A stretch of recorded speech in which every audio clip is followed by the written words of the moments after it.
দেখো তাহলে ব্যালেন্স শিটের আরেকটা অঙ্ক বুঝে দেই। এটা 2016 সালে আসছিল, অঙ্কটা খেয়াল করো সবাই ভালো করে। Following are the balance sheet of S Limited and Ash Limited as at 31st December 2016. তো 16 সালের একটা ব্যালেন্স শিট দেখো দেওয়া আছে। ফার্স্টে দেখো অ্যাসেট পাশে কি ছিল, গুডউইল আছে, ফিক্সড অ্যাসেট, স্টক, ডেটর বা দেনাদার, তারপর ছিল 1500 share in ash limited at cost 2,40,000 টাকা। তাহলে এটা হচ্ছে আমাদের কাজ। অ্যাশ কোম্পানি থেকে 1500 শেয়ার কিনে ফেলছে, ক টাকা দিয়ে? 2,40,000 টাকা দিয়ে কিনে ফেলছে। এখন দেখবো অ্যাশের কটা শেয়ার আছে না আছে, ওটা দিয়ে আমাদের নিচে ওয়ার্কিং করতে হবে। তারপর ছিল ক্যাশ এট ব্যাংক। তাহলে সম্পদ পাশে তেমন কোনো ভেজাল নাই। এখন দায় পাশে দেখো তো কি কি ছিল। শেয়ার ক্যাপিটাল বলছে শেয়ার 100 টাকা ইচ, এক একটা শেয়ার দাম 100 টাকা করে। টোটাল এইচ এর ছিল 5 লাখ টাকা আর অ্যাশের ছিল 2 লাখ টাকা। তো অ্যাশের টাকা দেওয়া আছে 2 লাখ টাকা, তো কয়টা শেয়ার ছিল? তো 2 লাখ টাকাকে 100 দিয়ে ভাগ দিবা, তাহলে 2000 শেয়ার ছিল অ্যাশের। ওখান থেকে এস কিনে ফেলছে 1500 শেয়ার। এস কিনছে কত শেয়ার? 1500 শেয়ার কিনছে, আর অ্যাশের থাকে আর 500 শেয়ার। এরপরে দেখো কি আছিল, জেনারেল রিজার্ভ 1116, মানে 16 সালের শুরুতে দেখো এইচ এর ছিল 1,20,000, অ্যাশের ছিল 70,000। এইচ এর তো নরমালি কোনো কাজ হয় না, কিন্তু অ্যাশের টাকাটা আমরা কি করি, এটা ক্যাপিটাল প্রফিটের সাথে যোগ করে ফেলি আমরা। ক্রেডিটর্স পাওনাদার ছিল 80,000, 70,000 টাকা। বিল পেয়েবল, প্রদেয় বিল ছিল। Profit and loss account, profit and loss account দেখো দুইটাই ক্রেডিট পাশে আছে, লাইবিলিটি পাশে আছে। এই চেটটাও আর সেটা মানে লাভের ব্যালেন্স দেওয়া আছে। এখন কারেন্টের লাভ হয়েছে না লস হয়েছে, এটা আমি নিচে সমন্বয় করে তারপর বুঝতে পারবো। নিচে কি বলছে এখন সমন্বয় খেয়াল করো সবাই। The profit and loss account of Ash Limited show credit balance টাকা 55,000 on 1st January 2016। 2016 সালের শুরুতে তোমার 55,000 টাকা ক্রেডিট ব্যালেন্স ছিল, মানে কি লাভ ছিল। ক্রেডিট মানে লাভের ব্যালেন্স ছিল 55,000 টাকা। এখান থেকে কি হচ্ছে দেখো, বলছে dividend of 12.5% was paid in October 2016 for the year 2015। এই যে দেখো 2015 সালের ডিভিডেন্ড 16 সালে দিছে। এর আগের অঙ্কটাতে কি ছিল, যে বছর ডিভিডেন্ড ওই বছর দিয়ে দিছিল, কোনো কাজ করছিলাম না। তাহলে যে বছর ডিভিডেন্ড ওই বছর দিলে কোনো কাজ হবে না, তখন কাজ করলেও যে রেজাল্ট, না করলেও একই রেজাল্ট, ওই জন্য আমরা কোনো কাজ করব না। কিন্তু যে বছর ডিভিডেন্ড পরের বছর দিলে, মানে ক্যাপিটাল প্রফিট থেকে যদি ডিভিডেন্ড দেই, তো ওটা 4 বার কাজ করতে হবে। ওই কাজটা কি কি ওটা তোমাদের শীটে লিখে দিছি, তারপর আমি অঙ্কতে বুঝে দিব। তাহলে এখন ডিভিডেন্ড দেখো কার উপর ধরতে হয়, মনে একবার ডিভিডেন্ড শেয়ার ক্যাপিটালের উপর ধরতে হয়। কার উপর ধরতে হয় ডিভিডেন্ড? শেয়ার ক্যাপিটালের উপর। শেয়ার ক্যাপিটাল অ্যাসেট দেখো কত টাকা ছিল, কত টাকা ছিল অ্যাসেট শেয়ার ক্যাপিটাল? 2 লক্ষ টাকা। তো এই টাকার উপর 12.5% করে দিবা, তো ডিভিডেন্ড আমাদের বের হয়ে যাবে। ওটা 4 বার কাজ আমরা করব। এসেটটার উপর ধরতে হয়? হ্যাঁ, অ্যাসেট সব অ্যাসেটই কাজ। এইচের নরমালি কোনো কাজ নাই, অ্যাসেট শুধু ওই যে প্রফিট লস অ্যাকাউন্ট তৈরি করি, বাকি সব হচ্ছে অ্যাসেট কাজ। এরপরে কি বলছিল দেখো, this dividend was credited by S limited. এই ডিভিডেন্ড আবার এস লিমিটেড অ্যাকাউন্টে ক্রেডিট করতে হবে। এরপর কি বলছে দেখো, to its profit and loss account S limited acquired the share of Ash Limited as on 1st July 2016। 2016 সালের 1 জুলাই এস লিমিটেড শেয়ারটা ক্রয় করছিল। এই দেখো ও যে শেয়ার কখন ক্রয় করছিল, জুলাই মাসের 1 তারিখে। তাহলে জুলাই থেকে ডিসেম্বর এই 6 মাসের হবে আমাদের রেভিনিউ, আর জানুয়ারি টু জুন এই 6 মাস হচ্ছে আমাদের ক্যাপিটাল প্রফিট। ঠিক আছে, ওটা আমরা পরে দেখবো, কয়টা লাভ ওয়ার্কিং এ বুঝে দিব। এরপরে কি বলছিল, the bill payable of Ash Limited were all issued in favor of Ash Limited. Ash Limited discount this bill। এস্টিমেটের উপর কি করে ফেলছে, ডিসকাউন্ট করে ফেলছে। ওই দেখো অঙ্কে বিল পেয়েবল দেখো অ্যাশের কয় টাকা ছিল, 40,000 অ্যাশের বিল ছিল 40,000 টাকা। তাহলে এই বিল কে পায়, বলছে এই সব টাকায় এস লিমিটেড পায়। কিন্তু এইস আবার কি করছে, এই টাকাটা সব টাকায় ডিসকাউন্ট করে ফেলছে, ভাঙায় ফেলছে, মানে আরেকজনের কাছে ধরাই দিছে, বিক্রি করে দিছে। তাহলে এটাকে এখন এইস পাবে না। ওই যে দেখো সম্পদ পাশে কোনো বিল পে রিসিভেবল নাই, আছে বিল রিসিভেবল নাই, কেন নাই, কারণ এইস এর আগে ছিল, শুধু বিক্রি করে দিছে আরেকজনের কাছে, ওই জন্য নাই। যদি এইস ডিসকাউন্ট না করতো তাহলে দেখতা সম্পদ পাশও বিল রিসিভেবল নামে একটা অ্যাকাউন্ট থাকতো, তখন ওই 40,000 টাকা আমরা দুইখান থেকে বাদ দিয়ে দিতাম, বিল রিসিভেবল থেকে বাদ দিতাম, বিল পেয়েবল থেকে বাদ দিয়ে দিতাম। কিন্তু এখন আর বাদ দিব না, এটা কোনো কাজই হবে না এখন। এরপরে কি বলছে দেখো, include in the creditors of S Limited is the 24,000 taka for goods supplied by S Limited. Include in the stock of S Limited are goods to value 12,000 taka which were supplied by S Limited at profit 25% on cost. তাহলে বলছে কি, ওই যে creditor, এসের যে creditor আছে না পাওনাদার, ওইখানে 24,000 টাকা পণ্য অন্তর্ভুক্ত আছে, যেটা কে পাঠাইছিল, যেটা এইস পাঠাইছিল। তোমার এইস পায় এই টাকাটা, তো এটাকে আমরা বলি কি, ইন্টার ট্রানজাকশন। এটা দুই জায়গা থেকে বাদ দিয়ে দিব, দেনাদার থেকে বাদ, পাওনাদার থেকেও বাদ। এরপর একটা বলছিল কি, ওই যে এস লিমিটেড, ওই যে include the stock of S limited. Stock হচ্ছে কি, মজুদ পণ্য। অ্যাশের মজুদ পণ্যের মধ্যে দেখছে কি 12,000 টাকার পণ্য অন্তর্ভুক্ত আছে, যেটা কে পাঠাইছিল, ওটা বলছে এস লিমিটেড পাঠাইছে।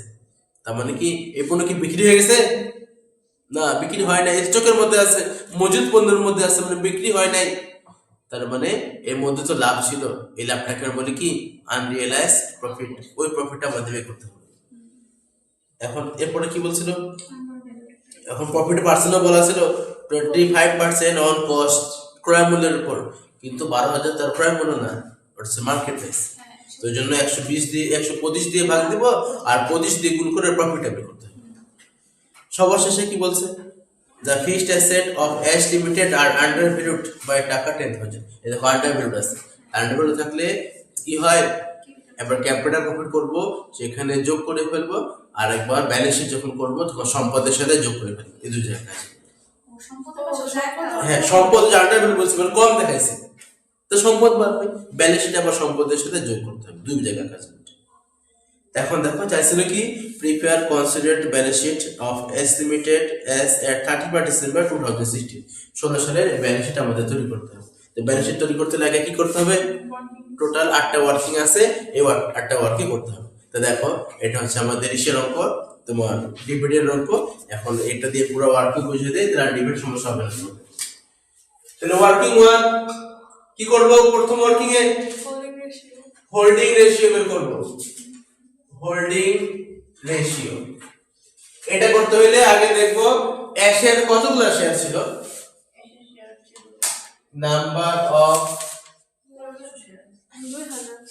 Ash limited. অ্যাশের টাকা ছিল 2 লাখ টাকা, আর এক একটা শেয়ার দাম ছিল 100 টাকা করে, ভাগ দিয়ে দাও, তাহলে টোটাল শেয়ার ছিল অ্যাশের 2,000। এখন এইস কতগুলো কিনছে, 1500 ইজ টু, তার কাছে কত, অ্যাশের কাছে থাকে 500। তাহলে কাটাকাটি করলে হয় 3 5 15, 5 1 5, 3 যায়। তাহলে এই একটা ওয়ার্কিং একবার সোজা, ঠিক আছে। ওয়ার্কিং 2 কারেন্ট ইয়ার প্রফিট, এই যেটা মধ্যে দেখো তোমাদের একটু ভেজাল হবে, ভালো করে খেয়াল করি। কারেন্ট ইয়ার প্রফিট, চলতি বছরে কত টাকা লাভ, সেই লাভটা আমরা দেখব। তাহলে ফার্স্টে আমরা প্রফিট এন্ড লস অ্যাকাউন্ট দেখব, আগে কত ছিল আর এখন কত আছে। Profit and loss account of S limited. এসের দেখো প্রফিট এন্ড লস অ্যাকাউন্ট কয় টাকার ছিল, 2টা ছিল, এটা শুরুতে ছিল, এটা শেষে ছিল। আমি এই যে আগে শেষেরটা দেই, 31 12 16। দেখো তো ব্যালেন্স শিটে কয় টাকা আছে, অ্যাসেটটা ব্যালেন্স শিটে ছিল 90,000 টাকা, তোমার আগে পরে কোনো সমস্যা, তুমি তো ডিফারেন্স বের করবে, আগে থাকবো পরে থাকবো, তোমার কি কাজ কি ডিফারেন্স দেখো, বাড়ছে না কমছে, আগে ওটা দাও পরে এটা তো কোনো সমস্যা না। এটা কি ছিল, ডেবিট আর ক্রেডিট ছিল, ক্রেডিট ব্যালেন্স। লাইবিলিটি পাশে আছে মানে ক্রেডিট ব্যালেন্স ছিল, ঠিক আছে, কখন এটা শেষ। এখন দেখবো শুরুতে কত ছিল, profit and 55,000 loss account of S limited 1/1/16 শুরুতে ছিল 55,000, আমরা এখানে দিছিলাম না, কিন্তু এটা এর আগে ঘরে একটু দিব 55,000। কেন দিব, কারণ এটা ছোট্ট একটা কাজ আছে, ওই যে ডিভিডেন্ড, ডিভিডেন্ড আছে না, তুমি ডিভিডেন্ড কোথায় থেকে দিবা, লভ্যাংশ দিবা কোথা থেকে দিবা, তুমি যে লাভ হয়েছে লাভের টাকা থেকে তো দিতে হবে। এখন কত পার্সেন্ট ডিভিডেন্ড দিবা, এই যেখান থেকে আবার বাদ দিতে হয় ডিভিডেন্ড। ডিভিডেন্ড কি বলছিলাম কার উপর ধরতে হবে, শেয়ার ক্যাপিটালের উপর ধরতে হবে। এসের কত টাকা শেয়ার ক্যাপিটাল ছিল, 2 লাখ। 2 লাখ টাকা, 2 লাখ টাকা কত পার্সেন্ট, 12.5%, ওই যে 12 হাফ আছে না, এর মানে 1.5%। তো সব সময় ডিভিডেন্ড ধরবো কার উপর, শেয়ার ক্যাপিটালের উপর, যত পার্সেন্ট বলবে পার্সেন্ট দিয়ে গুণ করে ফেলবো। তো দেখো তো কয় টাকা হয়, 12×24 25,000 মনে হয়। হ্যাঁ 25,000। তাহলে 25,000 তো ডিভিডেন্ড দিয়ে দিছো, তা আর কয় টাকা থাকে তাহলে, 55 ছিল, 25,000 তো তুমি লাভ দিয়ে দিছো, তোর ব্যালেন্স কি শুরুতে আর 55 ছিল, না শুরুতে এখন দেখো কয় টাকা হয়ে গেছে, 30,000 টাকা, ওই ক্রেডিট ব্যালেন্সিং কিন্তু। 60,000। যদি আমাদের এই লভ্যাংশ না দিতাম, যদি আগের নিয়মে, তাহলে তো তুমি তো এমনিতে বুঝে যাইতা, শুরুতে ছিল 55, পরে দেখো 90 হয়ে গেছে, বাড়ছে। স্যার এর আগের অঙ্কে তো ডিভিডেন্ড রেট ক্লোজ করে না। এর আগে গত ক্লাসে যে অঙ্কটা করেছিলাম ওই অঙ্কে ডিভিডেন্ড কাজ করি নাই, কারণ ওই অঙ্কে কি বলা ছিল, 14 সালে ডিভিডেন্ড 14 সালে দিছি বলছিল না, মানে রেভিনিউ প্রফিট থেকে দিছি। তো রেভিনিউ প্রফিট থেকে যদি ডিভিডেন্ড দেই, তো ডিভিডেন্ড কাজ করলেও যা না করলেও তার রেজাল্ট একই, ওই জন্য আমাদের সেখানে ডিভিডেন্ড কাজ করতে লাগে না, বুঝতে পারছো, আমরা করি নাই, না করে আমাদের হয়ে গেছে। কিন্তু ডিভিডেন্ডটা আর কিছু সময় সময় স্যার লেগেছে তাই। কিন্তু আমাদের যখন তুমি এই যে ক্যাপিটাল প্রফিট থেকে ডিভিডেন্ড দিবা, মানে আমাদের সাল দেখো বলা ছিল তোমার 15 সালে ডিভিডেন্ড কোন সালে গিয়ে দিছো, 16 সালে গিয়ে দিছো, তাই যে এখন আমাদের কাজ করতে হবে, বুঝতে পারছো। হ্যাঁ বলো। ডিভিডেন্ডটা কি সব সময় মানে 1 তারিখে যেটা ওটা বাদ দিতে হবে? হ্যাঁ ডিভিডেন্ড তো একটা, তোমার তো কোন বছর ডিভিডেন্ড দিছো, ওই বছর ডিভিডেন্ড তুমি দিছো কোথা থেকে দিছো, আগের যে লাভ ছিল সেখান থেকে তুমি তো দিবা, বুঝতে পারছো, ওই জন্য এখান থেকে বাদ দিতে হবে সবসময়। তাহলে 55 ছিল, 25,000 তো ডিভিডেন্ড দিয়ে দিছো, তো আর কয় টাকা থাকে তোমার ব্যালেন্স, 30,000। ব্যালেন্স ছিল 30,000। তো দেখো তো 14 বছর লাভ হয়েছে না লস হয়েছে, তা আমাদের আগে আসলে টেকনিক কি শিখেছিলাম, দুটা ব্যালেন্স এক হইলে কি করতে হয়, বিয়োগ করতে হয়, তো 90 থেকে 30 বাদ দিয়ে দাও, তাই 60,000 তোমার হবে। এখন হয় লাভ না লস, হয় লাভ হবে না লস হবে। এখন তুমি বুঝবা যে লাভ হয়েছে না লস হয়েছে। তাহলে আগে কি ছিল 30,000, আগে লাভ ছিল, পরে লাভ বাড়ছে না কমছে, লাভ বাড়ছে, লাভ হয়েছে, তাহলে তাহলে এটা হচ্ছে কারেন্ট ইয়ার প্রফিট, বুঝতে পারছো। তাহলে এই 60,000 হচ্ছে আমাদের কি কারেন্ট ইয়ার প্রফিট, ক্লিয়ার। তো যদি আমাদের ডিভিডেন্ড না থাকতো তো শুধু 55,000 ম্যানেজ করতাম, তখন 90 থেকে 55 বিয়োগ করলে তোমার 45,000 টাকা তোমার এই কত হইতো, 35,000 টাকা তোমার লাভ হইতো, কিন্তু এখন লাভ কত হয়েছে তোমার 60,000 টাকা, ক্লিয়ার। তো দেখো এই যে ডিভিডেন্ড কাজ একবার করলাম, এই যে একবার কাজ করলাম, টোটাল 4 বার কাজ হবে, 4টা কাজ শিটে লেখা আছে। ওয়ার্কিং 3 নাম্বার করব আমরা রেভিনিউ প্রফিট করব 3 নাম্বার ওয়ার্কিং এ। এটা একবার সোজা রেভিনিউ প্রফিট সমান কি কারেন্ট ইয়ার প্রফিট, শুধু শর্ত একটা, কি শর্ত, শেয়ার আগে আছে না পরে আছে, শেয়ার কবে কিনা হয়েছে, শেয়ার কখন কিনছি, তো শেয়ার করার পর থেকে লাভ, শেয়ার যখন থেকে কিনছি তারপর থেকে লাভ করবো। তো শেয়ার কিনছিলাম কখন, জুলাই, তো জুলাই থেকে ডিসেম্বর কয় মাস, এইখানে 6 মাস টাকা থাকে। জানুয়ারিতে করলে তো পুরো টাইম না হ্যাঁ জানুয়ারি থেকে ডিসেম্বর 12 মাস, তখন 12 মাসের টাকা বসে দিতাম। তো কারেন্ট ইয়ার প্রফিট কত হয়েছে, 60,000, এখানে আসবে অর্ধেক 30,000 টাকা। ক্লিয়ার? এখন কি করবে টাকাটা? এইচ আর এস এর মধ্যে ভাগ করে দেব। এইচ কয় টাকা পাবে? এইচ পাবে 30,000 এ 4 ভাগের 3 তোমার এই যে অনুপাত বের করছি 3:1, 4 ভাগের 3 তো 4 ভাগের 3 ভাগ। আরেকটা হচ্ছে 4 ভাগের আর এস পাবে কত? 4 ভাগের 1 4 ভাগের 1 ভাগ। তো ক্যালকুলেশন করলে কয় টাকা বের হয়? 22,500 একজন 22,500 আর 22,500 আর এর ভাগে পড়বে 7,500। 12 6 ভাগ 12 ওই যে তোমার ও যে জুলাই মাসে শেয়ার ক্রয় করছিল, এই জুলাই মাসে ক্রয় করলে কি হয়? জুলাই থেকে ডিসেম্বর এই 6 মাস গণব। মানে শেয়ার করে পরে পেলো, শেয়ার করে আগে যেগুলো আছে না ওটা ক্যাপিটাল, এই বাকি 6 মাস হয়ে গেছে না ওটা আবার ক্যাপিটালে দিই। তো গেল 3টা ওয়ার্কিং। এখন করব আমরা 4 number working. Working for capital profit. Capital প্রফিটে কি কি লিখছিলাম মনে আছে? এগুলো মডেল শিটে আমি কিন্তু নিয়মগুলো লিখে দিয়েছি, এগুলো মডেল বাদে অঙ্ক আর সোজা হয়ে যাবে। 1 তারিখে প্রফিট তাহলে ফার্স্টে একটা 3-4টা জিনিস লিখে দিয়েছিলাম।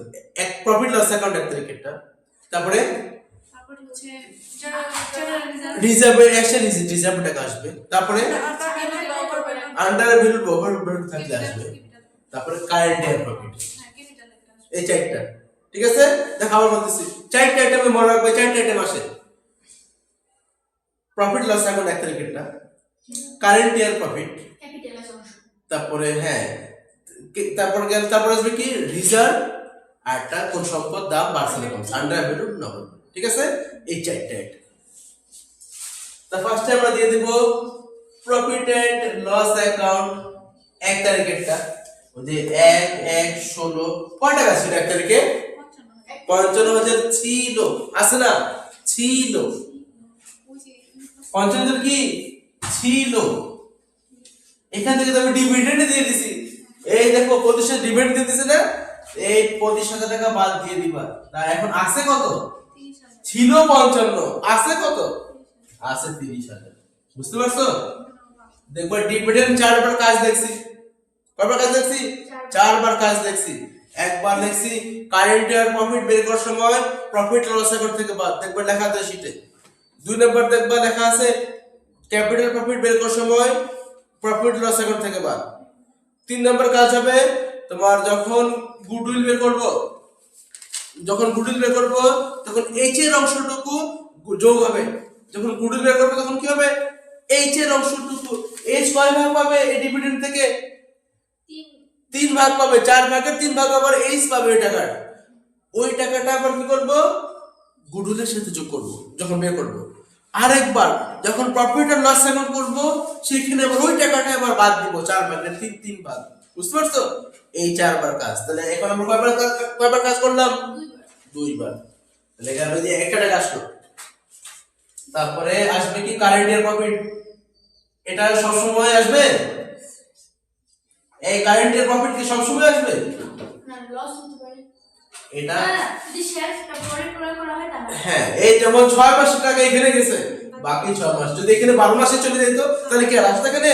না, এটা সবসময় আসবে না। এটা দেখতে হবে শেয়ার কখন কিনছে। তো শেয়ার করার আগে যতটুকু লাভ হয়েছে, তাহলে 6 মাসে তো এখানে গেছে, তো বাকি কয় মাসের এখানে আসবে? তো বাকি 6 মাসের টাকা এখানে আসবে মাত্র। তাহলে 30,000 টাকা। এই যে দুইটা। তারপর দেখবো অ্যাশের রিজার্ভ আছে কিনা। দেখো তো আছে কিনা অ্যাশের রিজার্ভ। এই তো বসাই দাও 70,000 জেনারেল রিজার্ভ। এগুলো তুমি যদি নিয়ম মনে রাখো কি কি আসে না আসে, তা দেখবো আর সোজা হয়ে যাবে যদি শীটগুলো একটু ভালো করে খেয়াল করি। তো রিজার্ভ কয় টাকা দেওয়া আছে? 70,000। হ্যাঁ এই 70,000 এই যে 3টা টাকা পাইলে। আরেকটা কোনটা আন্ডার ভ্যালু আছে? হ্যাঁ আছে। আন্ডার ভ্যালু হলে যোগ করে দিবা। এই যে আন্ডার ভ্যালু। আর যদি ওভার ভ্যালু হতো তাহলে বিয়োগ করে ফেলতাম।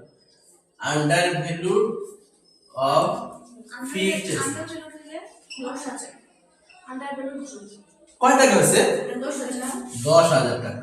সমান নিচে লাগে কত হয় দেখো তো সহ্য করলে? স্যার ওভার দিলে কি দিও হ্যাঁ, ওভার ভ্যালু দিলে বিয়োগ।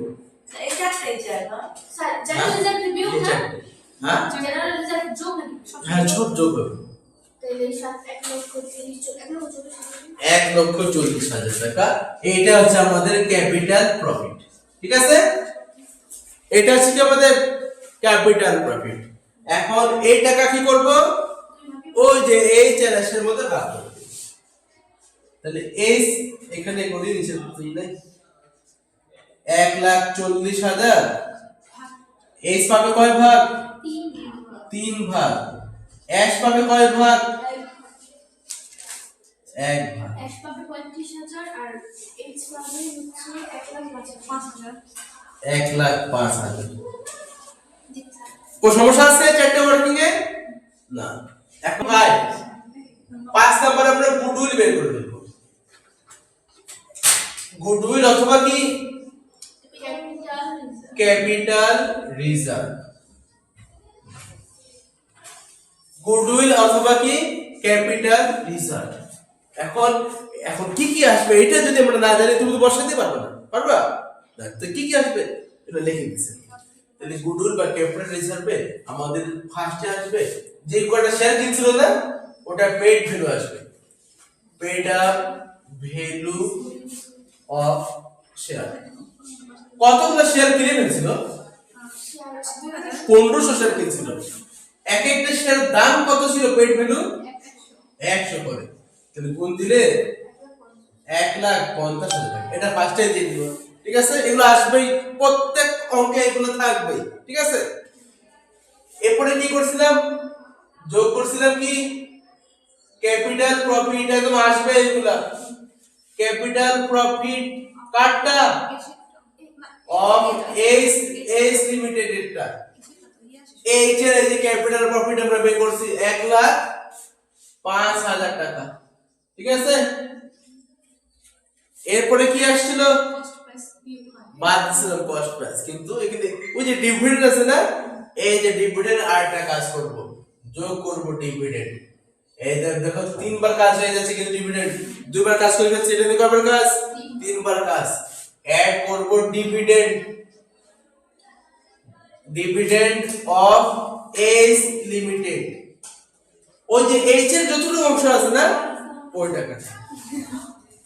দেখো তো ডিভিডেন্ড কয় টাকা ছিল? 25,000 ডিভিডেন্ড ছিল, বের করছিলাম 25,000 বের করছিলাম। এই যে ডিভিডেন্ড 25,000 টাকা। এখন এই কয় টাকা পাবো এখান থেকে?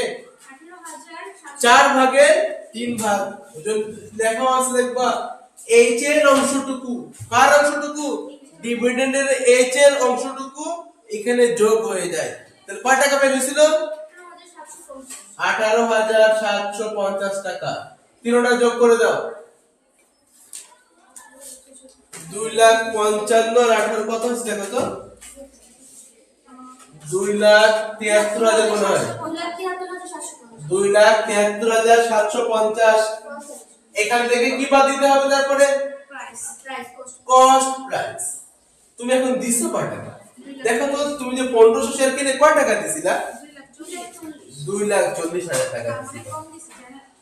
তার মানে এখন আমাদের সোজা তো টেকনিকও শিখে দিছি। প্লাস বেরোছে না মাইনাস বেরোছে? দেখো তো, এটা বিয়োগ করব। বিয়োগ করলে হয় কত? 33,750 টাকা। প্লাস না মাইনাস বেরোছে? প্লাস বেরোছে। ওই জন্য এটা লিখব ক্যাপিটাল রিজার্ভ।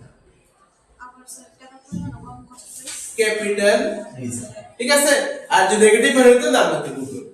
মানে প্লাস মাইনাস লিখবা না, শুধু নাম লিখে বলবো গুডউইল অথবা ক্যাপিটাল রিজার্ভ। ক্লিয়ার? তাহলে এগুলো তো আমাদের মনে রাখতে হবে। তো সব অঙ্কে এই আইটেমগুলো আসেই, শুধু এই অঙ্কে এক্সট্রা একটা আইটেম আসলো কোনটা? ডিভিডেন্ড। এর আগে একটা অঙ্ক তো পাই নাই, পাইছিলাম। এই অঙ্কে ডিভিডেন্ড কাজই আমরা করতেছি এই অঙ্কে, ওই জন্য এই যে নতুন আইটেমটা আসে বলছি। ওয়ার্কিং 6, 6 নাম্বার ওয়ার্কিং করব। 6 নাম্বারে করে ফেলবো আমরা আনরিয়েলাইজড প্রফিট। এইটা তো এক লাইনে শেষ। এটা আগে বুঝিয়ে দিয়েছিলাম। আনরিয়েলাইজড প্রফিট, আনরিয়েলাইজড প্রফিট ওই যে স্টকের মধ্যে কয় টাকার পণ্য অন্তর্ভুক্ত আছে? 12,000 টাকার পণ্য স্টকের মধ্যে আছে, মানে এটা বিক্রি হয় নাই। স্টকের মধ্যে আছে মানে এটা বিক্রি হয় নাই, এর মধ্যে তো লাভও আছে। ওই লাভটাকে বলি আনরিয়েলাইজড প্রফিট।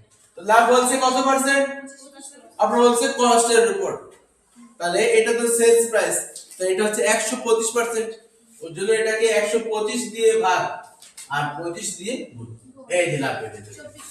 কত টাকা বের হয়? 2400 টাকা। এই গেল 6 নম্বর ওয়ার্কিং। এই ওয়ার্কিং এর সমস্যা না, তাহলে কঠিন কোনটা? তাহলে কঠিন একটা না। কি কঠিন এগুলা? এই যে এখন একটু সোজা লাগবে, কয়েকটা অঙ্ক করতে করতে দেখবা আরো সোজা হয়ে যাবে। আর একটা অঙ্ক থাকবেই, প্রত্যেক বছর একটা অঙ্ক থাকে এখান থেকে। ওয়ার্কিং 7 মাইনরিটি ইন্টারেস্ট, এটা তো আরো সোজা। অ্যাসেট যা যা আছে, অ্যাসেট যা যা আছে সবগুলো এখানে বসিয়ে দিব। তাহলে ফার্স্টে শেয়ার কতগুলো রয়ে গেছে? অ্যাসেট 500। তো 500 শেয়ার দাম কত? Paid up value of share. তো 500 শেয়ার অ্যাসেট রয়ে গেছে, দাম ছিল 100 করে, তাহলে 50,000 টাকা। আর অ্যাসেটের যে দুটো প্রফিট আছে না, ক্যাপিটাল রেভিনিউ, দুটো এখানে আসে বলবে। তাহলে যোগ করে দিবা, add revenue profit, revenue profit of S limited, আবার যোগ করে দিবা ক্যাপিটাল প্রফিট। দুটাই প্রফিট ছিল না লস ছিল? আবার দুইটাই প্রফিট ছিল, লস হইলে আবার বিয়োগ করতে হয়। দেখো তো রেভিনিউ প্রফিট অ্যাসেট কয় টাকা ছিল? 7,500 আর ক্যাপিটাল ছিল 35,000। এই যোগ করে দাও, শেষ, আর কিছু আসবে না, আর কিছু এখানে কয় টাকা? 92,500 টাকা। এরপর লাস্ট ওয়ার্কিং করব আমরা profit and loss account, profit and loss account.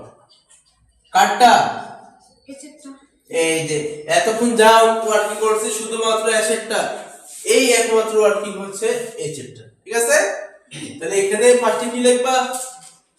Profit and loss account balance দিয়ে দিবা, profit and loss account of S limited. এটা ব্যালেন্স শিটে যেটা দেওয়া থাকবে 1,50,000 টাকা। তার সাথে নরমালি কি কি আইটেম আসে, এগুলো প্রত্যেককে থাকবে। এখান থেকে বিয়োগ করতে হয় আনরিয়েলাইজড প্রফিট, আনরিয়েলাইজড প্রফিট। আনরিয়েলাইজড প্রফিট কয় টাকা ছিল? 2400 টাকা। এটা করে দেব মাইনাস সব অঙ্কে। তারপরে কি দিছিলাম? ওই যে revenue profit, revenue profit of H এরটা, এইচ এর কয় টাকা ছিল রেভিনিউ প্রফিট?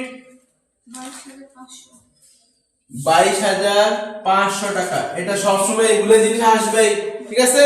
তাহলে এই তিনটা আইটেম সবগুলোর মধ্যে থাকবে, শুধু এমকে এক্সট্রা একটা আইটেম আসবে, তার নাম হচ্ছে ডিভিডেন্ড। এই যে ডিভিডেন্ড এখানে যে যোগ করছিলাম না, এইচটা এখানে আবার বিয়োগ করবে, এই যে লেস ডিভিডেন্ড, হ্যাঁ, অফ এস লিমিটেড। এই যে কয়বার কাজ হয়ে গেল তাহলে ডিভিডেন্ডের? 4 বার। এস লিমিটেড, তাহলে এইচ এর পার্টটা বিয়োগ, হ্যাঁ, শুধু এইচ এর টুকু 25,000 4 ভাগে 3 ভাগ কয় টাকা বেরিয়েছিল?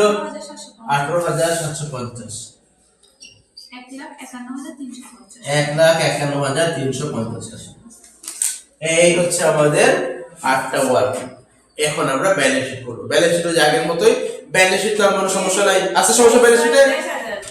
ব্যালেন্স শিট দেখাই দিব, তাহলে বই থেকে দেখাই দিচ্ছি। তাহলে খেয়াল করো, ব্যালেন্স শিটের পাশে কি ছিল? অ্যাসেট পাশে, অ্যাসেট পাশে তো গুডউইল ছিলই না, ছিল? হ্যাঁ, গুডউইল ছিল। কয় টাকা ছিল? 60,000 এইচেরটা, আর অ্যাসেট ছিল 40,000। টোটাল কয় টাকা হয়? এই যে যোগ করে দাও, দুটো যোগ করে দেখো, যোগ করে 1 লাখ, ঠিক আছে? এখন আমাদের অঙ্কে দেখো তো কি বেরিয়েছে, নতুন করে গুডউইল বেরিয়েছে না ক্যাপিটাল রিজার্ভ। তাহলে এটা দুই ভাবে তুমি কাজ করতে পারো, এক গুডউইল থেকে মাইনাস করে দিতে পারো, বা তুমি দায়ের পাশে দিয়ে দিবা। হয় গুডউইল থেকে মাইনাস করে দিবা, তাহলে কি করবা? দায়ের পাশে দিয়ে দিবা, কোনো সমস্যা নাই, ঠিক আছে? ডান পাশে দিয়ে দিবা। ফার্স্টে গুডউইল যোগ করলা, দুটো যোগ করে 1 লাখ টাকা হয়েছে। এখন ক্যাপিটাল রিজার্ভ ওই যে 33,750 টাকা বের করছিল, আমাদের গুডউইল বের হলে গুডুর সাথে যোগ করি। হ্যাঁ, আমাদের যদি গুডউইল বের হয় তো গুডুর সাথে যোগ করতাম, আর যদি গুডউইল বের না হয় ক্যাপিটাল রিজার্ভ হয় তাহলে আমরা কি উল্টো পাশে লিখবো, ডান পাশে লিখবো। কিন্তু ওরা কি করছে, গুডউইল থেকে মাইনাস করে দিয়েছে, একই কথা। বুঝতে পারছো? তারপর কি ছিল, গুডউইলের পর কি ছিল দেখো, ফিক্সড অ্যাসেট, জোড়া যোগ করে দাও। এখন দেখবো অঙ্কে কি ফিক্সড অ্যাসেট কথা কিছু বলছিল, বলছে না? ওই যে আন্ডার ভ্যালুড, ওভার ভ্যালুড বলছে কিছু? আন্ডার ভ্যালুড মানে কম মূল্যায়ন, কম দেখাইছো, তো আবার কি করবা, যোগ করে দিবা। না বললে নাই, না বললে সেই টাকায় বসে দিত। তারপর কি ছিল, স্টক 1 লাখ আর 90, দুটো যোগ করে দাও, তাই 1,90,000 টাকা। এটার সাথে কাজ হচ্ছে একটাই, ওই যে আনরিয়ালাইজড প্রফিট আছে না, ওটা বাদ দিতে হয়। আনরিয়ালাইজড প্রফিট দুই জায়গায় কাজ, একবার প্রফিট লস অ্যাকাউন্ট থেকে বাদ দিয়ে দেবো, আর একবার এই যে স্টক থেকে বাদ দিতে হয়। বুঝতে পারছো? এগুলো মনে রাখতে হবে। তারপর কি আছে, ডেটর দেনাদার ছিল 30,000 আর 75,000, তাহলে দুটো যোগ করে দিবা। স্যার একটু ওয়ার্নিং বই আমি জানা তোমরা কেউ হ্যাঁ একটু দিবা, কি বই নিবা? ওয়ার্নিং এই দাও, এই যে ওয়ার্কিং ক্যাপিটাল।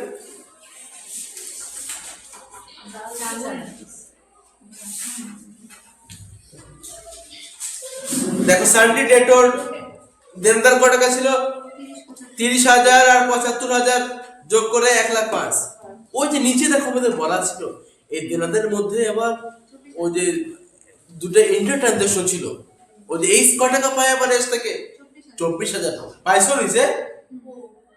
ওই যে নিচে দেখো বলা আছে ইনক্লুড ইন ক্রেডিটর 4 নাম্বার লাইনে, পাইছো? Include in the creditor of S limited is the টাকা 24,000, পাইছো? তাহলে বলছে যে পাওনাদার এসে যে পাওনাদার আছে ওটার মধ্যে 24,000 টাকা এইস পায়, তো এইস কে কি আর দেবে? এটা আগে শেয়ার কেনার আগে লেনদেন হয়েছিল, আগে পাইতো, এখন যখন কিনে ফেলছে এখন কি আর দিবে না? ওই জন্য এগুলো একেবারে ইন্টার ট্রানজাকশন, এটা দুই পাশে বাদ যাবে, এই পাশে দেনাদার থেকে বাদ দিবা আর ওই পাশে আবার পাওনাদার থেকেও বাদ দিয়ে দিবা। বুঝতে পারছো? যেমন কন্ট্রাক্টই করছিল না দুই পাশে, তেমনি এগুলো দুই পাশে যাবে। এরপর কি আছিল, ওদের শেয়ার কিনছিল, শেয়ার আর আসবে না, ওটা তো আমরা ভাগ করে ফেলছি, এটা আর আসবে না। এরপর ছিল ক্যাশ এট ব্যাংক, হাতে নগদ, এই দুটো যোগ করে দাও, 60,000 আর 85,000। ওই যে গুডউইল বেল লাগলো না, ক্যাপিটাল রিজার্ভ লাগছে না, ওটা পাইলে এখন এটা বের করতে এগুলো লাগে নাই, তাহলে আর কি বলে কি কাজে লাগবে? এখন দেখো লায়াবিলিটি দায় পাশে, দেখো দায় পাশে ফার্স্টে কি ছিল, শেয়ার ক্যাপিটাল। আগে তো এইচ আর অ্যাসেট জুড়ে ছিল, এখন অ্যাসেট আর মূলধন নাই, অ্যাসেটটা দিব না, শুধু কাটা দিব এইচ এরটা, ঠিক আছে? তারপর কি আছে, gen reserve, H R S দুটোই ছিল, মনে রাখবা অ্যাসেট আর আসবে না, অ্যাসেট টাকা আমরা ভাগ করে ফেলছি না, ওই জন্য অ্যাসেট দিবা না, শুধু কাটা দিবা, এইচ এরটা দিবা। তারপর কি আছে, ক্রেডিটর আছে 80 আর 50, 1,30,000, ওই যে দেনাদার থেকে বাদ দিছিল 24,000, এই যে এখান থেকে বাদ দিবা 24,000, ইন্টার ট্রানজাকশন দুই পাশ থেকে বাদ যাবে। তারপর কি আছে, বিল পেবল 40,000। এখন নিচে এটার কথা বলছিল যে 40,000 পুরো টাকাটাই এইচ পায়, মানে এইচ পায় না, এইচ পাইতো, কিন্তু এইচ আবার কি করছে, ডিসকাউন্ট করে ফেলছে। মনে করো আমি তোমার থেকে টাকা পাই, এখন আমি কি করছি, বলছি না তুমি আমাকে দিও না, তুমি জেবিনকে দিয়ে দিও। তুমি কাকে দিয়ে দিও? তো এখন কি তোমার সাথে আমার লেনদেন আছে না? তাহলে আগে তো ছিল আমাদের লেনদেন, যদি আমি জেবিনকে না ধরাইতাম তাহলে আমার সাথে তোমার লেনদেন আছে, এখন ওটাকে কি আর দিব তোমাকে না? কিন্তু আমি তো জেবিনকে ধরে দিছি, এখন তুমি কি আমার সাথে তোমার আছে লেনদেন আছে না? এখন তোমাকে তো জেবিনকে দিতেই হবে। বুঝতে পারছো? ওই জন্য এটার কোনো কাজ হবে না, বিল পেবল যে টাকা আছে না ওই টাকায় বসে দিব। যদি আমি ডিসকাউন্ট না করতাম তাহলে কিন্তু 40,000 টাকা বাদ দিতাম, এখানে বাদ দিলে একটা সম্পদ পাশে বিল রিসিভেবল নামে একটা ঘর থাকতো, অ্যাকাউন্ট থাকতো। এও কি আছে না? কেন নাই? কারণ এস লিমিটেড এটা ডিসকাউন্ট করে ফেলছে। তারপর কি আছে, প্রফিট এন্ড লস অ্যাকাউন্ট, এটা তো আগে ছিল, এর আগে কত টাকা ছিল, 1.5 লাখ ছিল, এখন কিন্তু এই টাকা নাই। এই দেখো 8 নম্বর ওয়ার্কিং করে বের করছি, কয় টাকা, এই যে এই টাকা আমরা বসাই দিব 1,51,350 টাকা, বুঝতে পারছো? তারপর কি আছে? আর কিছুই নাই। এখন এখানে একটা আইটেম আসবে, এগুলো বসাইছো, এটা বাদে একটা আইটেম আসবে, তার নাম কি? তার নাম হচ্ছে মাইনরিটি ইন্টারেস্ট। এই যে ওয়ার্কিং করছি, এই যে 7 নম্বর ওয়ার্কিং মাইনরিটি ইন্টারেস্ট বের করছি না, এই টাকা ওখানে বসায় দেখবা দুই পাশে যোগ করে মিলে গেছে, পাইছো? এই যে দেখো দুই পাশে মিলে 10,09,850 টাকা বের হইছে। কোন সমস্যা আছে? না। তাহলে সবগুলো ওয়ার্কিং কি কাজে লাগলো কি লাগলো না? সবগুলো ওয়ার্কিং এ কাজে লাগবে, একটা বাদ দিলেও তুমি করতে পারবে না। ক্লিয়ার? তাহলে এই হচ্ছে আমাদের ডিবেটের অঙ্ক। এখন যত অঙ্ক ডিবেটে আছে তুমি সবগুলো করতে পারবা, এই কাজ